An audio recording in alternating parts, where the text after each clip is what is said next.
You're listening to the Casting for Fun podcast, the show that talks about entertainment, sports, music, and inspirational stories for all to enjoy. We're glad you could join us today. Sit back, relax, and enjoy the show. Now, here is your host, Albert Pineda.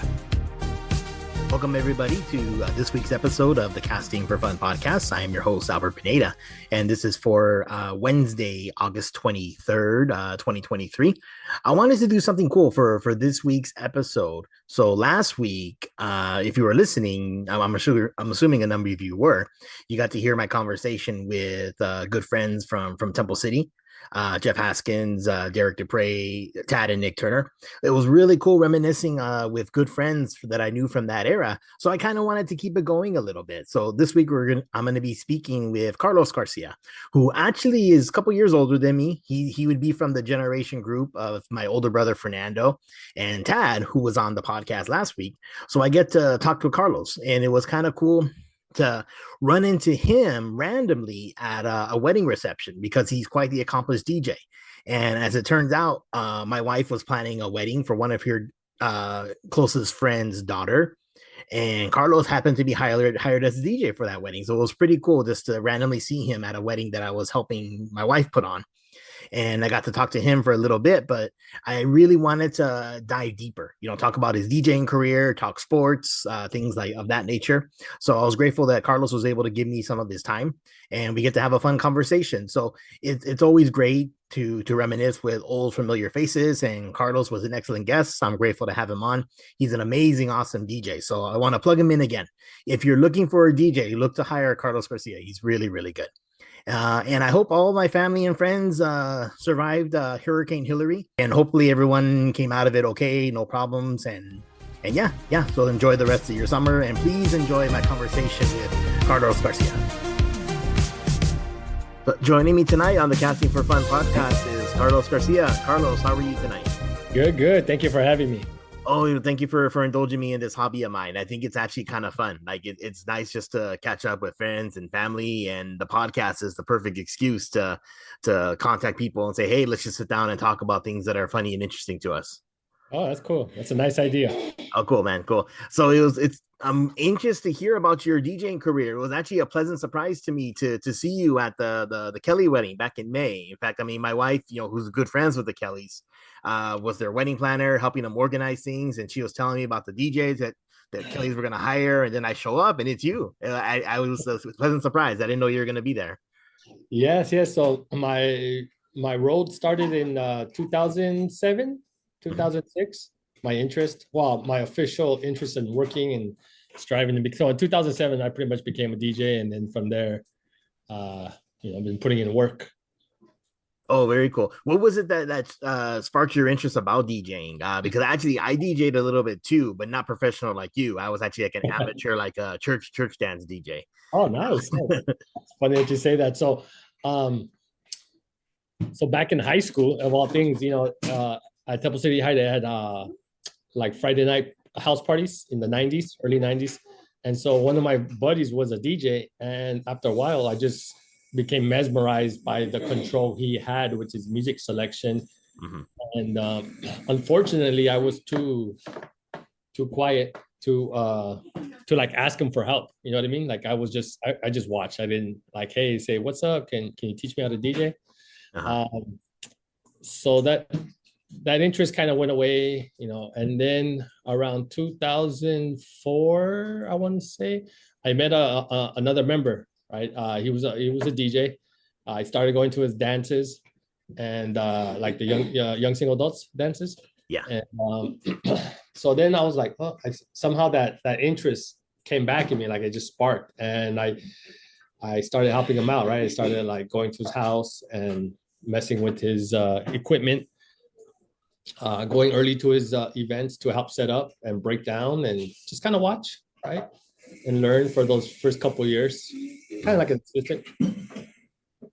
Oh, very cool. Very cool. So since then, you've actually grown to start your own business, right? Because technically you're doing it on your own. Yeah. So now I am doing it on my own. I have been doing it on my own from the beginning. I didn't have, for the longest time, I didn't have any direction. Mhm. meaning like I was just freelancing, just doing any event that came my way. So I would be doing a house party or a quinceañera, weddings, any event that's, whenever someone looked you up on Yelp or Craigslist, right? Yeah. And it wasn't until recently, I want to say 2017, 2018, I wasn't happy with the direction I was going with my DJ career, right? I wanted to have a focus and I decided to focus on weddings. And so I put my energy into that and yeah, I made it more professional, right? Learned how to make Instagram work for me using ads and marketing, and then yeah, and then striving to learn more. Oh, very cool, very cool. Yeah, so I would imagine weddings are a huge get for you because I mean everyone's getting married eventually. So it just seems Yeah. like there's steady work. Is that right? Yes and no, right? Because you got to put yourself out there, right? You got to let people know. And since I'm depending more on nowadays, I'm relying on Instagram, word of mouth, right? Referrals from other wedding um, vendors, right? Like a coordinator or a florist, right? They'll recommend me. Mhm. Do get the referrals from the friends or the families or people. For instance, today someone booked a wedding for me for next year. Uh, it appears I DJ'd a house party like more than 4 or 5 years ago, and they still remembered me, right? Like I left that lasting impression, and they said, "Well, whenever we get married, we want him to be the DJ." And sure enough, in 2024, I'll be DJing their wedding. Oh, awesome. Very cool. Well, I definitely want to give you my endorsement too, because again, it was I was there at the Kelly wedding working, that basically doing whatever my wife told me to do, but I was still just kind of catching some of the party. It seemed like everybody was having a really great time. And I think you have some good mic skills, like you were able to communicate and get the crowd going. And even like that joke is just funny to me. Like when you're doing the bouquet throw, and you Yes, say to the women, "Hey, who wants to do over? Come catch the bouquet." yes. So, So oh, yeah, sorry, go go ahead. ahead. I was gonna jump in. It's funny that you mentioned about my mic skills. That took a while. Mhm. Not that I'm an introvert or quiet, but I didn't like the way how I sounded on the microphone, right? Because when you go on the mic, you can hear your speakers, you hear your voice, and I was always self-conscious, right? And it's kind of tough, right? Because you're out there in front of everybody, and then you're asking them to take their seat or pay attention, and more than half the time they're not, right? They're talking, they're catching up, which is natural. So sometimes you get a little anxious, right? And early on, I would ask the couple, be, hey, if you know anyone that has a good voice that wants to MC, they're welcome to MC, right? Or I would try to make some excuse like that. I also didn't have a good microphone, right? I did. DJing is it's more than just playing music, obviously, right? You got the production level. Mhm. You got to learn how to handle volume levels, especially on the microphone. So that took me a very long time to master. Oh, I can definitely attest that you're really, really good. So I definitely want to give a shout out to your business. So where can people find you on Instagram if anyone's looking to hire a DJ? Yeah, so it's DJ underscore Celos. That's CEELOS. Awesome, awesome. Yeah. So Carlos, I've known for many years, and his parents are good friends of my parents. I can definitely attest that he's an excellent DJ. He comes from a great family. So you'll definitely be very happy if you hire Carlos for an event. Thank you. Appreciate that. Okay, so you mentioned you do weddings, you've done house parties, quinceañeras, other events too. So I mean, it's been cool following you on Instagram, seeing your exploits and your jobs and gigs you've taken on. Is there any particular party you really enjoy? I mean, are weddings your favorite now, or Currently, weddings are my favorite because they also pay the most, okay? right? I'm able to command, and in fact, I am doing a price hike for next year, and I'm testing it out. So far, it's I've got a couple people, but I've also got a couple people that said no, and it's just about knowing your value, right? Like if I feel I'm worth this much, then I'm going to stick to that price line for a bit. Um, but honestly, almost every party I've done. So I've done a lot of parties, right? Obviously, like house parties, backyard parties, where I'm there 6 to 8 hours, where I got the apartment next door bumping, and I see them dancing, even though they're not part of the party, right? Mhm. I've been able to travel, right? I've been to Alaska, Seattle, DC, all because of DJing. I've done festivals as well. To be clear about that, there were bachata salsa festivals, like Latin, that were in hotels, right, in their grand ballroom. So yeah, you think of an event, I've done it, but now I'm focused more on weddings slash quinceañera, sweet 16, because yeah, I'm able to command more for my time. Oh, very cool. Very cool. So, do you have any cool stories then? What's been some of your favorite experiences since you took on this profession? Um, I got a cool story actually. So during COVID, right, they had opened up, and I get a message through Instagram from another DJ, an Orange County DJ. We've never met, but we interacted. And you can ask me about that, right? About social interaction online, the importance of that later. But so he reaches out to me. He got COVID. He's looking for a DJ to cover him. He hits me up, and I say, yeah, I'm actually available. And it turned out it was in San Clemente, and I had 7 to 8 days to prepare for this wedding, right? And the bride was like, she heard me out. I was actually even charging more than what her original DJ was. She had no problem with that. Drove down to San Clemente. I was actually having car problems at that time, so I took not my mom, excuse me, my wife's van, which was able to fit all my equipment. Mhm. And yeah, we rocked out. We had a great time, a great party. She right away she sent 2 reviews, one on Yelp, and just shared her joy that I made the party. Like she even said that she was actually glad that she hired me instead of the other DJ actually fulfilling his part. But yeah, that was a great time. Oh, awesome. That's a really cool story. I'm glad that you're able to get the job. Obviously, I mean, when Yeah. you're charging more than the previous DJ, sometimes people may say, no, maybe the other guy's maybe better. But Yes, or yeah, they'll look that sounds down. like a really cool experience for you. Yeah, I've had some crazy experiences too. Like for instance, there've been fights at weddings. Oh, wow. I've had to shut down 2 of them, I believe.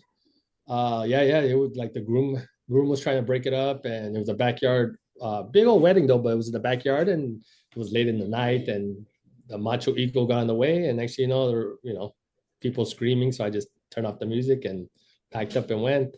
So yeah, I've had a few fights. Obviously, we've had some great times, right? The greatest part sometimes is just hearing the love stories, right? Mhm. Every time I do a wedding, I'm able to hear how they met, some of the romantic stuff they did, some of their trials and tribulations as well. And it's great. It's great to hear that love story, right? And then they get everybody, because when you're a DJ, you're basically a chef, and they give you a bunch of pieces to the recipe, and then you have to make something great. And if it's depending on the crowd, if it's do I have to play Spanish music? Do I have to play Arabic music? I've done Armenian weddings as well. So, a little of everything, and you just have to know your music, right? Basically, what they call an open format, where you're able to play any genre, any decade. Oh, absolutely. Yeah, yeah. When I did do DJing briefly for our church, doing like youth dances, it was kind of interesting how you brought up about the being able to control the party, or basically set the vibe for the party, and basically you're the party. I mean, without the DJ, there's no party. And I remember back then, like a bunch of us were always just kind of like, you know what, they don't play enough slow dances. Like we need more slow songs in order Yeah, to beat girls. Like they're playing at most maybe like 4 or 5 over the course of like a 3 hour dance. So when we started DJing, we would do like the back to back slow songs, or like make sure that we're doing uh three fast songs to every 1 or 2 slow songs, just to like build it up that way, yeah. because we wanted people to meet each other. And I mean, for us, that's what we wanted to do. We wanted to meet girls and get the chance to talk to them, and that was the perfect opportunity to do it. Yeah, it's important to discover that ratio, right? You Yeah. discovered, and also as a DJ, you have to kind of in any profession, you have to swallow your ego sometimes, right? You may have done this 10 times and done 10 out of times, but yeah, 11th time, you may actually learn something from a total stranger, right? Yeah. Now all of a sudden, oh, that song request works, and it worked really good. Let me try it again at my next party. And so you have to be willing to learn, right? And so that's very important. Oh, absolutely. Yeah. Yeah. So it's great to see that you were able to pick up this hobby and then turn it into an actual profession. I mean, when myself and some of the other Temple City guys, like when we did it, it was really just for fun. I don't think any of us were gonna be looking to do that professionally, but good for you. I'm grateful you're enjoying it and doing well. Thank you. Thank Very you. cool. Very cool. Was there anything else from DJing that you wanted to bring up or discuss? Yeah. So one of the things, like since I'm gonna use obviously DJ as my subject, but once you want to learn something, right? And since we have social media at our hands and the internet as well, you just dive in. You go in and just soak up all the information you can. Try to find other people, in your profession, and be social, right? Don't be afraid to be social. That's what social media is. I know sometimes people aren't as socially active, right? They're more lurkers, right? They're just watching your feed. They may not even put a like, but I started early on reaching out to DJs, and some would respond back, and we started developing friendships. Others just kept it, minimal, and I just kept it like that, right? And, I use YouTube as a tool to learn. There's a lot of great DJs, especially wedding DJs, that are sharing their knowledge, and that's what you want to do, right? You want to gather their knowledge and put a twist on it and make it yours. Oh, awesome. Very cool. Very cool. And actually, I did have one more question. That's actually a question that my wife wanted me to ask because she heard that I was going to be talking to you today. And again, she was very impressed with your skills as well. So, I mean, you made her job easier as far as like being like the wedding planner for the Kelly wedding. But Yes. what she wanted to know was from the point of view or perspective of like someone who's hiring a DJ, what would you think that they should know first as far as like selecting a DJ, or how does the process work as far as like booking someone, say like yourself? Um, yeah, you should look for multiple DJs, right? Try not to let price be the the breaking point for you, right? Don't hire on price.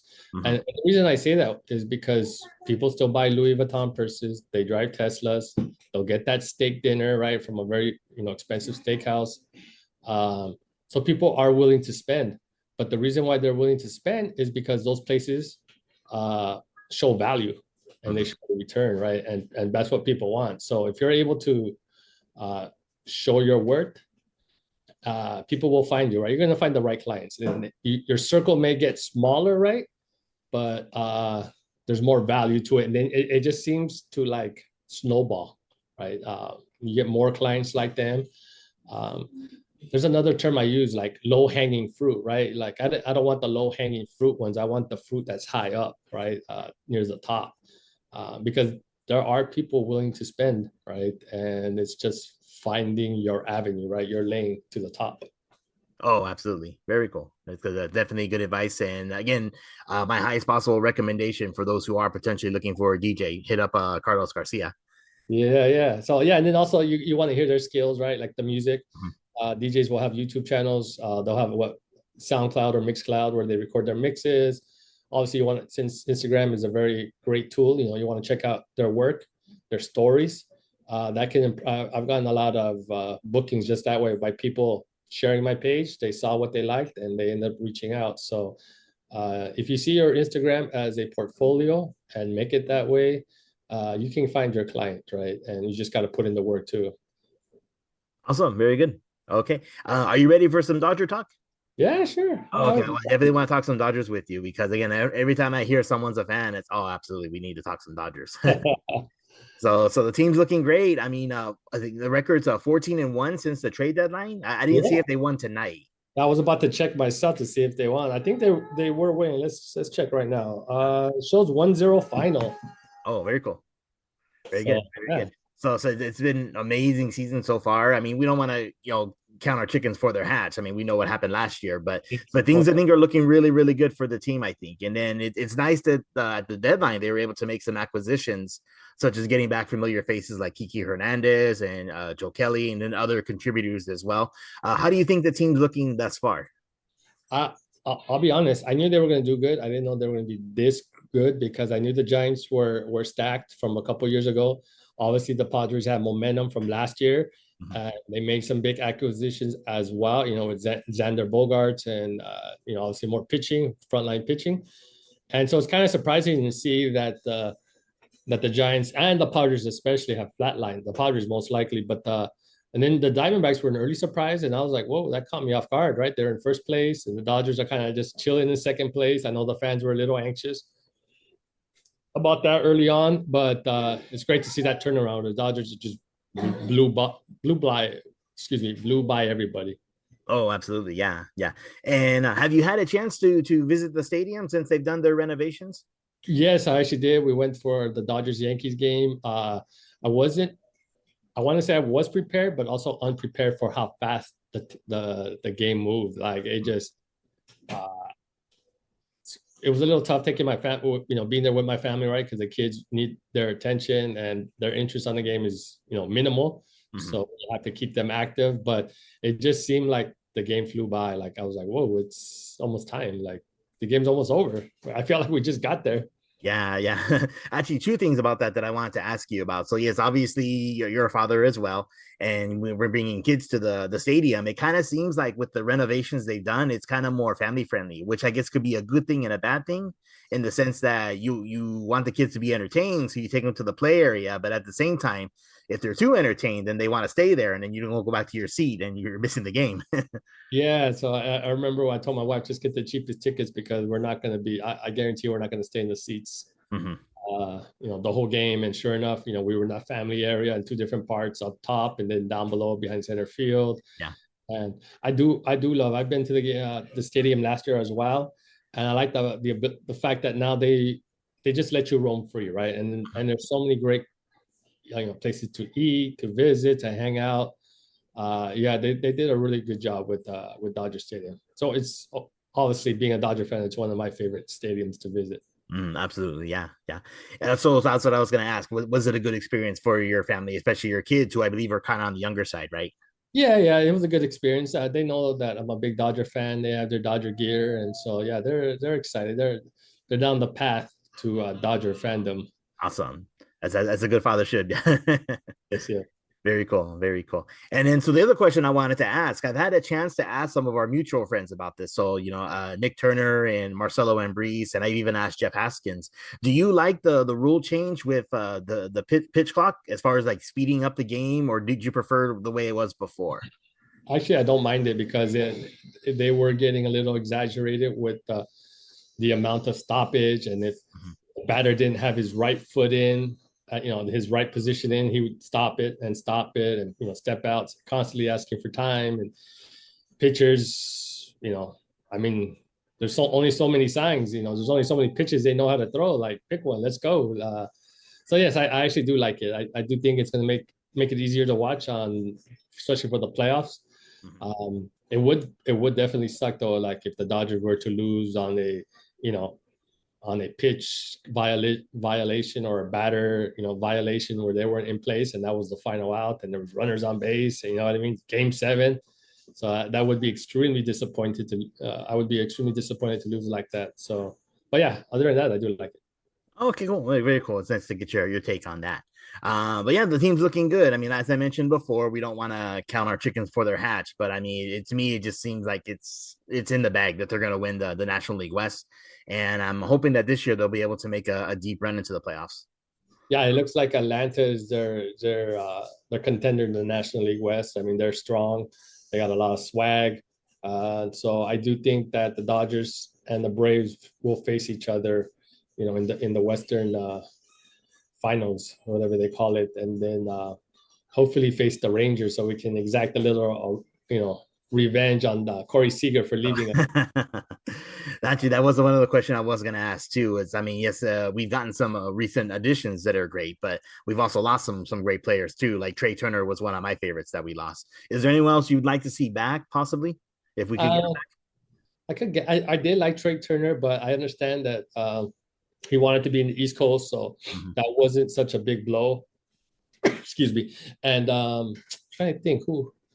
Maybe you could throw out a few names, but I'm actually glad Kike is back. I really enjoyed watching Kike play. It would Mhm. have been nice to have Justin Turner, but I do feel like with Martinez, JD Martinez, he's definitely an upgrade. He's a little bit more healthier, and he really smacks that ball. So I definitely consider that an upgrade in the DH area. Oh, okay, very good, very good. Was there anything else from the Dodgers that you wanted to discuss or bring up? Um, no, I don't. I can't think of anything right now. But they have done a great job these last 10 years, right? Building something. It's been a little disappointing that they've fallen short a couple times in the World Series, right? And a few other times in the division series. But we're enjoying and being spoiled. So all we can do is sit back and enjoy because if true Dodger fans will remember those McCourt era, right? Those Mhm. McCourt teams, which it was just pitiful, and we just never had a chance. Oh yeah, yeah. In fact, actually, I did see a stat that I thought was kind of interesting. Was it yesterday or the day before? Maybe today it was that the Yankees and the Cardinals are actually potentially going to finish the season with losing records, and if they do, technically the Dodgers would have the longest active streak of have winning season. So you're Nice. right in the sense that the Dodgers maybe haven't they've fallen short. I mean, we wish they could have won more than one World Series during this time frame, but the fact that they're just constantly competitive year in and year out is a really great thing to see as a fan. Yeah, indeed. I agree with that sentiment. Very cool. Very cool. So to close it out, actually, I wanted to talk a little of European soccer with you, some AC Milan. Okay. So it was pretty cool following you on Instagram now. I didn't know that you were a fan, which is really cool. I became a fan of the game serving my mission in Brazil. Uh, Oh, and cool. admittedly, like Milan, I wouldn't say that I'm a diehard Milan fan, but anytime any of the Americans abroad are performing well and playing for these big European clubs, it's got me really excited. So the fact that Milan was able to sign Christian Pulisic and Yunus Musa is really, really exciting, I think. So how is Milan looking this year? Well, yeah. I mean, I'm not an AC Milan fan. Uh, I'm actually a Chelsea fan, right? I enjoy Oh, watching. I'm sorry. That's okay. That's okay. But I'm going to follow them more because now they have Christian Pulisic, and of Yeah. course any American overseas in Europe or wherever they may be. I like to, follow their progress, right? Because eventually I am a U.S. national soccer team. I have been since '94. I want to say I got into Chelsea in the early 2000s. I have a coworker who was we would go have lunch and watch Champions League. Right, and it didn't matter the game. We would just meet up at a place wherever they were showing Champions League and watch as much as we could. So Mhm. Chelsea was in there. There was they were led by Frank Lampard, right? Didier Drogba, Petr Cech, John Terry, some of those names, right? And Frank Lampard stuck out to me, right? He's actually my favorite uh, player of all time, Oh, very right? cool. Yeah, and I'm also a big Cristiano Ronaldo fan too. So Uh-huh. I follow his career in Madrid and then also with Juventus and even with United, right? I followed him, wishing him success. But yeah, I'm a huge English Premier League fan. Enjoy watching the games, any game actually, and especially Chelsea. So I have plenty of jerseys and shirts to wear when the season is on. Oh, okay, very cool, man. Very nice, nice. So have you been following him in playing for the Saudi league at all? No, I mean a little, maybe on Instagram. I'm not a fan of what these players are doing. I do understand they're getting one last cash haul, right? Like, obviously, the Saudi league is flushed with money, Mhm. and since there's no one stopping them, they're able to offer as much as they want to lure these players over. And these players aren't dummies, right? They've spent their careers training for this moment, and why not walk out with one last lump of money? Mhm. So. Yeah, yeah, that's true. That's I can see that. But at the same time, what I would just tell these big players is, I mean, hey, I mean, you wanna end your career on a good note, come to Major League Soccer, come play in America. Yeah, yeah, there's been success with those European. I mean, Zlatan Ibrahimovic, his debut was mind blowing, right? Oh, Those three absolutely, yeah. goals, especially that volley from how many yards that was. I mean, it blew my mind, right? I definitely was a huge David Beckham fan, so when he was in town with the Galaxy, I watched many games. Mhm. Landon Donovan was another one of my favorite players growing up, so watching him perform was cool as well. So yeah, I would love to see them here in the MLS if they still got a high skill level, not just to come collect a check and kind of sit on the lawn chair and get injured and not really do anything for a year or two. Yeah, that's true. There's been some players who have done that, unfortunately, with Major League Soccer. But then you have players like Messi, who's just absolutely tearing it up right now. It's just been a joy watching him play the short time that he's been playing for Yes, Major League Soccer. exactly. So yeah, it's great to see other players come as well because of the Messi effect. I'm pretty sure Busquets wouldn't have come, and some of these other players, but yeah, it's nothing but positive. I'm looking forward to the future. I'm looking forward for the World Cup here in the United States, right? To be able to take my kids if possible and watch a game or two. And because I remember in '94, it was an electric time. It really opened my eyes to the world of soccer that Oh year. yeah. So Yeah, absolutely. In fact, I mean, I believe the SoFi Stadium is going to get some of the games, right? yeah, I believe SoFi will have a game or two, but yeah, they spread it around pretty Yeah. good so for us to watch. And yeah, it's exciting. Can't wait. Yeah, me too. Me too. It's gonna be really, really fun, really cool time. Well, cool. That was all the talking points I had tonight, Carlos. Was there anything you wanted to bring up, whether it was DJing, Dodgers, soccer, or anything else that you wanted to discuss or bring up? Yeah, I'll go back to the DJ stuff. So with DJing, I've learned a lot about my inner self, right? Um, the importance of mental wellness as well, right? Learning to accept a reject, right? Hmm. I don't want to use the word failure, but you'll get many doors closed. But if you can continue with that grind, that positive outlook, and realize that one door closed means another door open up, and maybe even something more grand, right? And so you gotta have a positive outlook, continue to perfect your craft. If you love it, it's not work. And I love DJing, right? The only work part is setting up. It is a pain to set up and to tear down sometimes, because after standing for so long. But it's great. I've met a lot of great people. I've been in a lot of places that give me access where, as a guest, I probably wouldn't have been able to do, right? Like I said, I was able to travel. When I went to Alaska, that was amazing, Hmm. right? I think it was Anchorage, and I was able to eat their food and just see the wildlife. And it was paid for, right? I didn't have to pay anything out of my pocket. So uh, yeah, I've created a lot of friends. So whatever field you're looking for, I believe everyone has entrepreneurship in them, right? Even Hmm. if they're working a 9 to 5, everyone has a passion. It's just a matter of fact of sitting down and developing it and taking your lumps, right? Understanding that it's not a straight line to success. Oh, absolutely. Yeah, you definitely have to put in the hard work, the dedication, and but like you said, I mean, if you love it, then it's not work at all. So Yes. yeah, so I'm grateful. I'm excited to hear that it's been going so well for you and that you're doing well and your family's doing well. Was there anything else, or are we good to wrap up tonight? Um, I think that's pretty much it. I'll give you a short little behind the scenes since I know Oh your yeah, of wife. course. Yeah, absolutely. She when she came up to me, I don't obviously she's probably done quite a bit LDS weddings, and she's probably thinking, well, okay, well, we'll see what we got with this DJ. But deep down, I knew I got this, no problem. This is actually very simple, Mhm. and I knew my. It turned out to be a great party. I didn't know if I was going to get them to dance. I know and you know this as well, Albert, that when there are activities within the LDS church, people like to leave early. Yeah. Either one to avoid breaking down, or two just because they're tired, right? And they came, they ate, they saw what they wanted to see, and but yeah, people had a great time that night. Your wife did an amazing job, easy to work with. She let me do my thing, which was always important, right? And yeah, and obviously the most important part was the wife and the groom enjoying themselves and the people that hired me. Oh, absolutely. Yeah, you're definitely right in the sense that you're sometimes with LDS functions, people leave early, so that's a lot different from a non-LDS function. But and then also you look at the crowd. I mean, I love the Temple City Ward people, but yes, a lot of people are getting older and probably want to go Yes, to bed.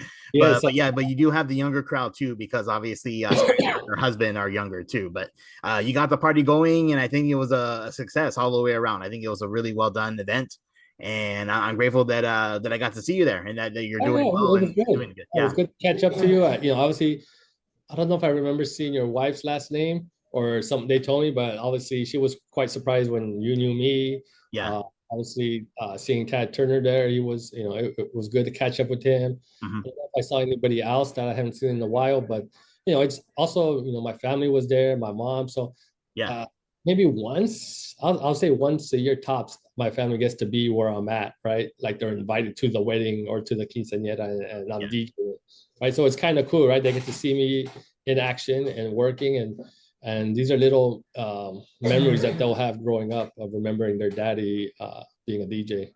Oh, okay. Yeah, absolutely. Absolutely. Well, cool. Well, if there's nothing else for tonight, we'll go ahead and wrap up. But Carlos, thank you for giving me your time tonight. This was really fun to talk about DJing, talk about the Dodgers, talk about soccer. So wishing you all the best in your career and that you continue to travel and get to do really cool events locally and abroad throughout the whole country, and that your family's doing well as well. All right, well, Albert, I appreciate this forum, this opportunity. I mean, this is my first time anyone had any interest in learning about my story. So thanks, Albert. I appreciate this. Oh, you're welcome. And again, thank you for giving me your time. And then one last time, what was your Instagram handle? Yeah, so they can find me on DJ_Celos, that's CEELOS. They can also find me at djcelos.com at my website. And yeah, and they can contact me there for more information. Awesome. Okay, well, thanks, Carlos. And thank you to the listeners. You've been listening to the Casting for Fun podcast. Thank you.